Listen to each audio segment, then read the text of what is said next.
नमस्कार, देवभूमि समाचार में आपका स्वागत है। आपके साथ मैं रीना झाबालियान। खबरों का रुख करेंगे, लेकिन उससे पहले एक नजर डालते हैं इस वक्त की हेडलाइंस पर।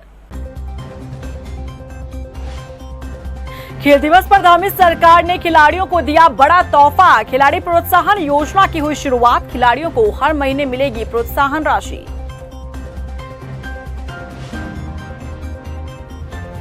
फेस्टिव सीजन में एक्टिव हुए मिलावटखोर। डेयरी में बेचा जा रहा मिलावटी सामान। खाद्य विभाग की जांच में फेल हुए सैंपल। व्यापारियों के खिलाफ लिया एक्शन। अब रोजाना 2 घंटे जनता से मिलेंगे सभी जिलों के जिलाधिकारी। सीएम धामी ने दिए सख्त निर्देश। आम नागरिकों की समस्याएं दूर करने की कवायद, अब हल होगी समस्या। उत्तराखंड में डेंगू के बढ़ते मामलों को देखते हुए हरकत में स्वास्थ्य महकमा। दून अस्पताल में परखी गई व्यवस्था। जल्द अस्पताल प्रशासन को दी जाएगी जंबो पैक मशीन। और चलिए खबरों की शुरुआत करते हैं खेल दिवस से। मंगलवार को खेल दिवस के मौके पर धामी सरकार ने राज्य के खिलाड़ियों को मुख्यमंत्री खिलाड़ी प्रोत्साहन योजना की सौगात दी। आयोजित कार्यक्रम में शामिल हुए मुख्यमंत्री धामी ने अंतर्राष्ट्रीय और राष्ट्रीय स्तर पर उत्तराखंड का नाम रोशन करने वाले खिलाड़ियों को सम्मानित किया। खिलाड़ियों को प्रोत्साहित करते हुए मुख्यमंत्री ने बताया कि सीएम खिलाड़ी प्रोत्साहन योजना के तहत खिलाड़ियों को हर महीने 2000 रुपए की प्रोत्साहन राशि दी जाएगी। इसके साथ ही खिलाड़ियों को खेल का सामान खरीदने के लिए हर साल 10,000 रुपए दिए जाएंगे। बता दें कि खिलाड़ियों के दैनिक भोजन भत्ता में भी इजाफा किया गया है। सीएम ने कहा कि जल्द राजधानी देहरादून और पिथौरागढ़ में खिलाड़ियों के लिए छात्रावास बनाए जाएंगे। राष्ट्रीय खेल दिवस के अवसर पर मुख्यमंत्री खेल प्रोत्साहन योजना आज प्रारंभ की गई है और इसके साथ साथ जो हमारे उत्तराखंड के खिलाड़ियों के लिए दैनिक भोजन भत्ता जो 250 रुपये था उसको बढ़ाकर 480 रुपये प्रतिदिन करने का भी हम लोगों ने आज ये निर्णय लिया है।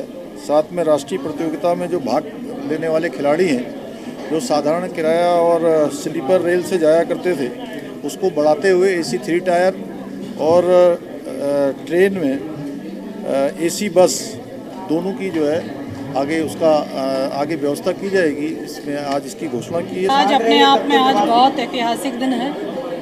आज मेजर ध्यानचंद जी का जन्मदिवस है और उस जन्मदिवस को पूरे भारतवर्ष में राष्ट्रीय खेल दिवस के रूप में हम लोग सेलिब्रेट कर रहे हैं। निश्चित रूप से आज इस राष्ट्रीय खेल दिवस के माध्यम से आज खिलाड़ियों का दिन है, आज खेल का दिन है और उस खिलाड़ी और खेल के दिन को आज माननीय मुख्यमंत्री जी ने अपने कर कमलों से बहुत सारे बच्चे जो 8 से 14 वर्ष तक के हैं, बहुत सारे बच्चे जो 14 से 23 वर्ष तक के बच्चे हैं, उनको खेल प्रोत्साहन राशि आज जो है देते हुए उनके मनोबल को बढ़ाने का काम किया है। उत्तराखंड के मुख्यमंत्री पुष्कर सिंह धामी प्रदेश के विकास और आम जनता की समस्या को लेकर बेहद गंभीर हैं। यही कारण है कि अब उन्होंने सभी जिलाधिकारियों को जनता की समस्या सुनने और हल करने के निर्देश दिए हैं। देखिए रिपोर्ट। आम जनता की अब होगी सुनवाई। जिलाधिकारियों को सीएम धामी का निर्देश। जिलाधिकारी सुनेंगे जनता की समस्या।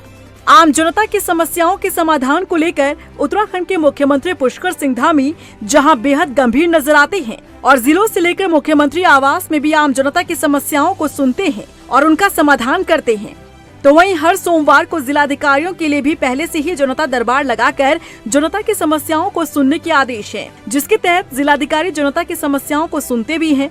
लेकिन अब उत्तराखंड के मुख्यमंत्री पुष्कर सिंह धामी ने हर कार्य दिवस पर जिलाधिकारियों को 2 घंटे जनता की समस्याओं को सुनने के निर्देश दिए हैं, जिसकी सराहना बीजेपी प्रदेश अध्यक्ष महेंद्र भट्ट भी कर रहे हैं। और उन्होंने कहा है कि जो समस्या जिला स्तर की हैं वो जिला स्तर पर उसका समाधान हो और बड़े कड़े निर्देश उन्होंने सभी जिलाधिकारी को दिए हैं कि जन समस्याओं का समाधान जिला स्तर पर, जिन समस्याओं का समाधान उनके स्तर पर नहीं हो पा रहा है वो शासन को उस विषय को भेजे और जो परिधि में आते हैं जो कार्य वो कार्य धरातल पर उतारे जाएंगे। जनता की समस्याओं को सुनने का क्रम मुख्यमंत्री जी ने अगर निर्धारित किया है तो स्वागत योग्य है। वहीं कैबिनेट मंत्री सौरभ बहुगुणा का कहना है कि मुख्यमंत्री पुष्कर सिंह धामी जहां आम जनता की समस्याओं का समाधान लगातार कर रहे हैं, तो वहीं प्रभारी मंत्री भी जिलों में जाकर आम जनता की समस्याओं का समाधान करते हैं। वो अच्छी पहल है माननीय मुख्यमंत्री जी की। देखिए, जब मुख्यमंत्री जी जनता दरबार लगा रहे हैं, जब मंत्री अपने प्रभारी जिलों में जाके जनता के बीच में बैठ रहे हैं, तो अधिकारी को भी जनता के बीच में बैठने में कोई हर्ज नहीं होना चाहिए।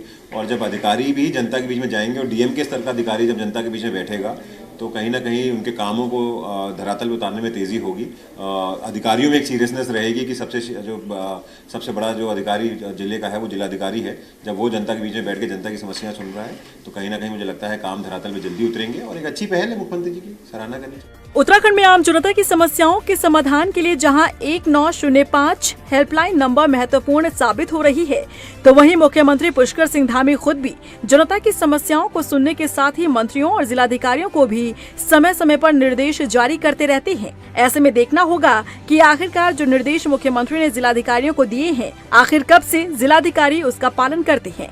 उत्तराखंड में अटल उत्कृष्ट विद्यालयों पर संकट के बादल गहरा रहे हैं, इसका इशारा शिक्षा मंत्री दे चुके हैं। वहीं बीजेपी के विधायक और पूर्व शिक्षा मंत्री इस फैसले को गलत ठहरा रहे हैं। पूर्व शिक्षा मंत्री अरविंद पांडे का कहना है कि राजस्थान में कांग्रेस सरकार ने उत्तराखंड की नकल कर अटल उत्कृष्ट विद्यालय खोले हैं। उन्होंने कहा कि सरकार को अटल उत्कृष्ट विद्यालयों में बेहतर टीचर और बेहतर सुविधाएं देनी चाहिए। पांडे ने कहा कि अगर अटल उत्कृष्ट विद्यालय बंद होते हैं तो ये दुर्भाग्य है। इसकी समीक्षा में ये आया कि अभिभावक चाहता है कि जीवन हमारा जैसा बीतना था बीत गया, लेकिन हमारे बच्चे पढ़े लिखे होने चाहिए। उनके लिए अभिभावक प्रयास करता है, मेहनत करता है और अपने बच्चों को इंग्लिश मीडियम में पढ़ाने का काम लोग चाहते हैं। हमने कोशिश की और इसीलिए सरकारी स्कूलों में से हिंदी मीडियम होने की वजह से छात्र संख्या प्रतिवर्ष घटती गई और पब्लिक स्कूल सीबीएसई बोर्ड की वजह से और इंग्लिश मीडियम होने की वजह से छात्र संख्या घटती गई। प्रदेश कांग्रेस बागेश्वर उपचुनाव को लेकर सत्ताधारी दल को घेर रही है। कांग्रेस प्रवक्ता गरिमा दसोनी ने बीजेपी नेताओं पर सरकारी मशीनरी का दुरुपयोग करने का आरोप लगाया है। कांग्रेस प्रवक्ता ने कहा कि जिला प्रशासन के जरिए बीजेपी उपचुनाव में सरकारी मशीनरी का इस्तेमाल कर विपक्षी दलों की आवाज दबाने का काम कर रही है। गरिमा दसोनी ने कहा कि बीजेपी ये जान चुकी है कि कांग्रेस चुनाव जीत रही है। देखिए, बेसिकली आज का जो हमारा मुद्दा था वो था बागेश्वर उपचुनाव में सत्ताधारी दल के द्वारा सरकारी मशीनरी के दुरुपयोग को लेकर। वहाँ कांग्रेस के पोस्टर बैनर आधे घंटे के अंदर फाड़ दिए जा रहे हैं, वहाँ हमारी गाड़ियों का चालान बेवजह कराया जा रहा है, वहाँ हमारे प्राइवेट कार में अगर हमारे 4 युवा या 4 महिलाएं भी प्रचार के लिए निकल रही हैं तो उनके गले में यदि पटका है तो परमिशन मांगा जा रहा है कि परमिशन कहाँ है। उसके अलावा वहाँ पत्रकार बंधुओं के साथ जो किया जा रहा है वो अपने आप में निंदनीय है, भर्त्सनीय है। बागेश्वर के बाहर के कोई भी पत्रकार बागेश्वर उपचुनाव को कवर नहीं कर सकते। ये डीएम साहिबा का मैंने बयान अभी सुना। उत्तराखंड में एक के बाद एक जमीनों के फर्जीवाड़े का खुलासा हो रहा है। जमीनों के दस्तावेज में हेराफेरी को लेकर हाल में जिस नामी वकील कमल विरमानी की गिरफ्तारी हुई है, उसके तार सफेद पोश के साथ ही कई रसूखदारों से भी जुड़े हैं। यानी कि जमीन फर्जीवाड़े का खेल बड़े स्तर पर खेला गया है।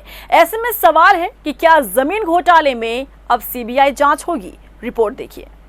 उत्तराखंड में जमीन फर्जीवाड़े का खुलासा, भूमाफिया की खुलने लगी पोल, पुलिस गिरफ्त में नामी वकील कमल विरमानी, कई बड़े रसूखदारों से जुड़े वकील विरमानी के तार। क्या जमीन घोटाले की होगी अब सीबीआई जांच? उत्तराखंड में सरकारी जमीन हो या फिर आम जनता की गाड़ी कमाई से खरीदी गई जमीन, भूमाफियाओं ने जमीनों को ठिकाना लगाने में कोई कसर नहीं छोड़ी। लंबे समय से जमीन के दस्तावेजों के साथ हेराफेरी कर भूमाफिया फर्जीवाड़ा करते रहे और करोड़ों रुपयों को ठिकाना लगाते रहे।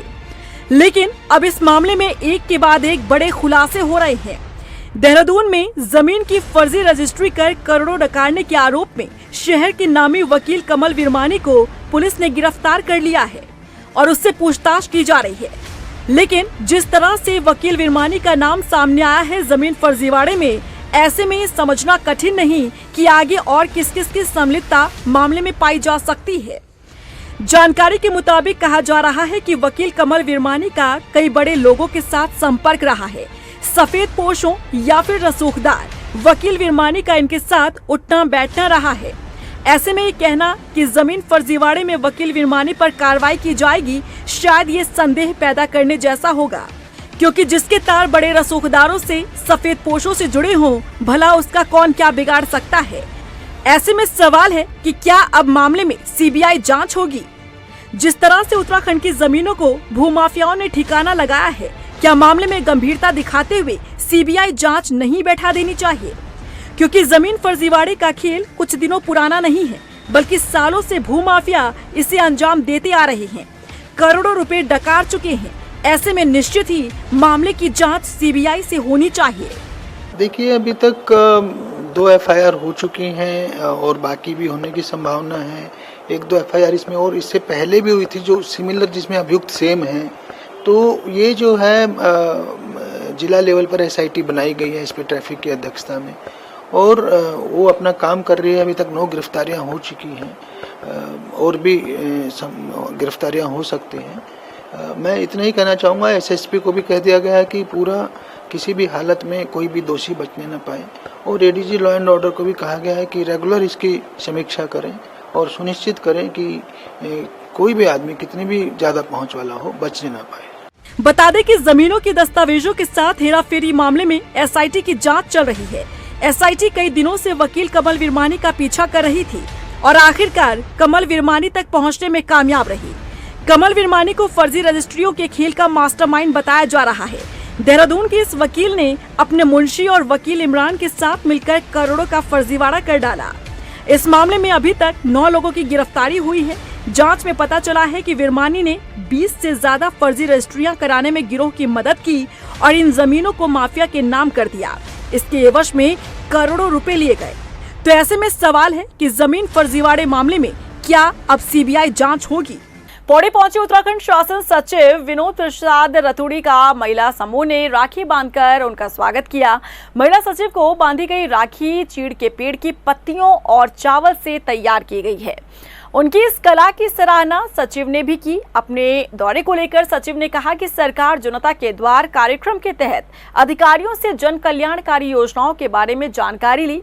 वहीं महिला समूह ने अपने बनाए गए उत्पादों को बढ़ावा देने की अपील की। ये प्रोग्राम है सरकार का, सरकार जनता के द्वार, उसके तहत सचिवों को हर जनपद में भेजा जा रहा है। उसमें जो फ्लैगशिप प्रोग्राम है भारत सरकार के प्रोग्राम हैं, और जो प्रोग्राम या योजनाएं इफेक्ट डाल सकती हैं, जनता की समस्याओं का समाधान कर सकती हैं या उनकी इनकम को बढ़ा सकती हैं, उन योजनाओं की समीक्षा चल रही है। उसमें डीएम साहब यहाँ पे हैं। और जहाँ तक आपदा की बात है तो आपदा परिचालन केंद्र डीएम साहब ने अपने नज़दीकी बनाया है जहाँ वो रहते हैं, तो उससे बड़ा फायदा हो रहा है इसमें। राजधानी देहरादून के दून मेडिकल कॉलेज पहुंचे स्वास्थ्य सचिव आर राजेश कुमार ने अस्पताल की व्यवस्था को परखा। स्वास्थ्य सचिव ने pathology centre, blood bank, dengue ward का निरीक्षण किया। उन्होंने वार्ड में भर्ती मरीजों से भी अस्पताल की व्यवस्था को लेकर जानकारी ली। स्वास्थ्य सचिव ने बताया कि अस्पताल में जंबो पैक मशीन की जरूरत है, जो जल्द उपलब्ध कराई जाएगी। बता दें कि उत्तराखंड में डेंगू के मरीजों की संख्या में इजाफा हो रहा है। बढ़ रहे डेंगू के मरीजों की संख्या को देखते हुए स्वास्थ्य विभाग अलर्ट मोड पर है।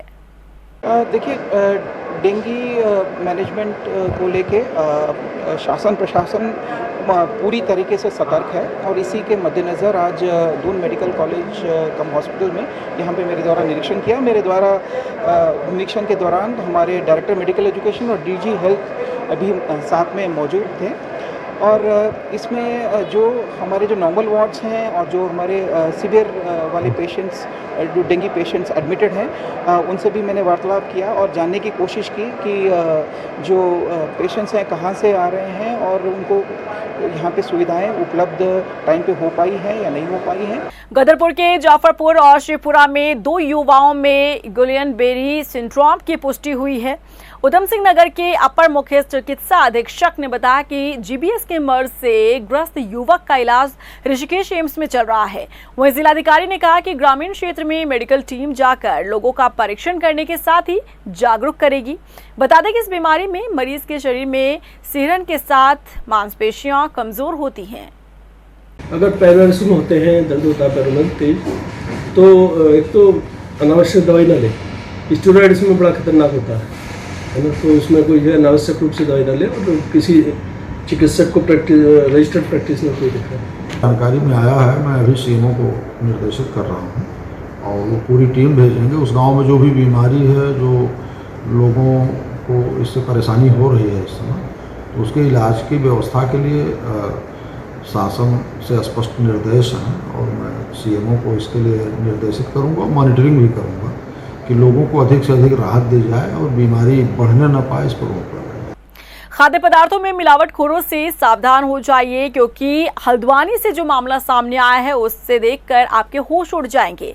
आपको बता दें कि शहर में मौजूद डेयरी और दुकानों में खाद्य सुरक्षा विभाग की टीम ने पनीर, देसी घी, बेसन और दूध के सैंपल लिए। सैंपल को जब जांचा गया तो पता चला कि पनीर में डिटर्जेंट, देसी घी में वनस्पति तेल, दूध में पानी और बेसन में चावल का आटा मिला है।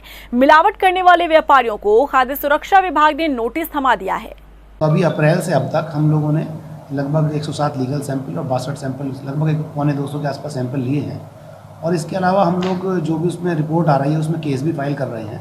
और इस समय लगभग हमारे 380 केस एडीएम साहब के कोर्ट में पेंडिंग चल रहे हैं। और उसमें हम हर तरह से, कोई अगर मिलावट कर रहा है तब भी, इसके अलावा कोई एक्सपायरी चीज़ें बेच रहा है तब भी, और या विदाउट लाइसेंस काम कर रहा है, हर तरह के हम लोग केस फाइल कर रहे हैं। मिठाइयों पर जो बाहर की जो सप्लाई हो रही है उस पर भी लगातार जांच चल रही है। राजधानी देहरादून में भी खाद्य सुरक्षा विभाग एक्टिव मोड पर है, लेकिन तब जब रक्षाबंधन के पर्व को मात्र एक दिन बचा है। जी हां, आलम यह है कि रक्षाबंधन पर लिए जा रहे खाद्य सामग्री के सैंपल्स की रिपोर्ट आने में लंबा समय लगेगा, जिसको लेकर अधिकारी भी चिंतित दिखाई दे रहे हैं। वहीं एफडीए के ज्वाइंट कमिश्नर आर.के. सिंह ने बताया कि इस व्यवस्थाओं को बेहतर बनाने के लिए विभागीय स्तर पर काम किया जा रहा है। को देखते हुए खाद्य सुरक्षा विभाग के द्वारा, जो हमारे मुख्यालय स्तर पर है, और इनके द्वारा लगातार अभियान चलाया जाना शुरू किया जा चुका है। और हम लोग अपने फूड एंड सेफ्टी व्हील के माध्यम से भी लोगों में जन जागरूकता पैदा कर रहे हैं। यदि खाद्य पदार्थ तुरंत उस पर जाँच पर गलत पाया जाता है, अनसेफ पाया जाता है या उसके नियमानुसार मानक के अनुसार नहीं है, उसको तुरंत नष्ट कर दिया जा रहा है। हल्द्वानी नगर निगम बरसात के चलते क्षतिग्रस्त हुई शहर की सड़कों को जल्द दुरुस्त करेगा। आयुक्त पंकज उपाध्याय ने बताया कि निगम ने खराब सड़कों के पुनर्निर्माण के लिए लगभग 60 करोड़ का यहां पर एस्टीमेट बनाया है और इसके एवज में नगर निगम के पास फिलहाल 25 करोड़ का बजट है। लिहाजा निगम ज्यादा खस्ताहाल हुई सड़कों को बनाएगा। नगर निगम क्षेत्र हल्द्वानी कारगोदाम में लगभग 60 करोड़ की रोडों के पुनर्निर्माण, मेंटेनेंस, सरफेसिंग के लिए प्रस्ताव तैयार किए गए हैं। और जो मेजर रोडें हैं उनके टेंडर भी कर दिए गए हैं और बारिश रुकने के बाद उसमें काम कराया जाएगा। और जो हमारी मुख्य मार्ग नगर निगम के स्वामित्व में है, खास करके हमारी जो वर्कशॉप लाइन है उसमें बड़े बड़े गड्ढे हुए थे, उनको हम रात में काम करके वहाँ पर ईंटों से उसको भरने का काम कर रहे हैं। और जो उसकी सरफेसिंग काम होना है वो बरसात के बाद होगा। और मैं पुनः स्पष्ट करना चाहता हूं कि जो भी रोडें ज़्यादा खराब हैं उनका प्रस्ताव तैयार कर लिया गया है। रुड़की के झबरेड़ा में बाइक और ट्रैक्टर ट्रॉली की जोरदार भिड़ंत हो गई। इस दर्दनाक सड़क हादसे में दंपति सहित मासूम बच्चे की मौके पर मौत हो गई, जबकि एक बच्चे की हालत गंभीर है। एसपी देहात ने बताया कि ट्रैक्टर पुलिस के कब्जे में है, वहीं आरोपी चालक को तलाशा जा रहा है। बता दें कि आरोपी चालक हादसे के बाद मौके से फरार हो गया था। एक ट्रैक्टर ट्रॉली से बाइक पर सवार महिला और पुरुष की टक्कर हुई और उसमें बाइक सवार दोनों महिला और पुरुष की मृत्यु हो गई है। बच्चे को भी चोट आई है, जिसे उपचार के लिए अस्पताल में भर्ती कराया गया है, लेकिन उसकी भी स्थिति गंभीर बताई जा रही है। इस संबंध में ट्रैक्टर को कब्जे पुलिस ले लिया गया है। ड्राइवर मौके से फरार है, जिसकी तलाश कराई। गदरपुर में उत्तराखंड प्रांतीय व्यापार मंडल के उपाध्यक्ष का व्यापारियों ने जोरदार स्वागत किया। बता दें कि गदरपुर में उत्तराखंड प्रांतीय व्यापार मंडल के उपाध्यक्ष अशोक छाबड़ा का व्यापारियों ने जोरदार स्वागत किया। व्यापार मंडल के सदस्यों ने उन्हें उपाध्यक्ष चुने जाने पर शुभकामनाएं दी। इस मौके पर उन्होंने कहा कि हमेशा व्यापारियों के हित में वो आवाज उठाएंगे। उन्होंने कहा कि अतिक्रमण के नाम पर हटाई जा रही दुकानों का विरोध करेंगे। इस मामले में भीमताल में महापंचायत भी होगी। साथ ही जीएसटी पर अधिकारियों की मनमानी पर भी आवाज उठाएंगे। जो हमारे व्यापारी हितों की जहाँ तक बात है, अभी पिछले दिनों जो अतिक्रमण के नाम पर मुख्य मार्ग से विशेष रूप से सरकार द्वारा लोग हटाए जा रहे हैं और खास करके व्यापारी वर्ग, तो वो उस बारे में हमारा विरोध है।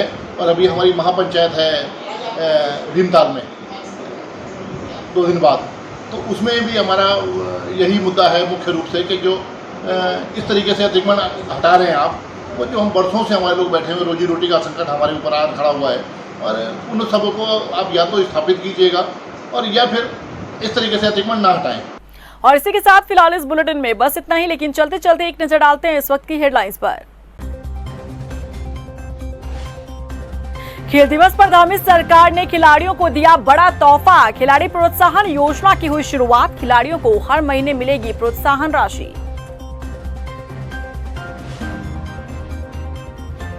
फेस्टिव सीजन में एक्टिव हुए मिलावटखोर। डेयरी में बेचा जा रहा मिलावटी सामान। खाद्य विभाग की जांच में फेल हुए सैंपल। व्यापारियों के खिलाफ लिया एक्शन। अब रोजाना 2 घंटे जनता से मिलेंगे सभी जिलों के जिलाधिकारी। सीएम धामी ने दिए सख्त निर्देश। आम नागरिकों की समस्याएं दूर करने की कवायद। अब हल होगी समस्या। उत्तराखंड में डेंगू के बढ़ते मामलों को देखते हुए हरकत में स्वास्थ्य महकमा। दून अस्पताल में परखी गई व्यवस्था। जल्द अस्पताल प्रशासन को दी जाएगी जंबो पैक मशीन।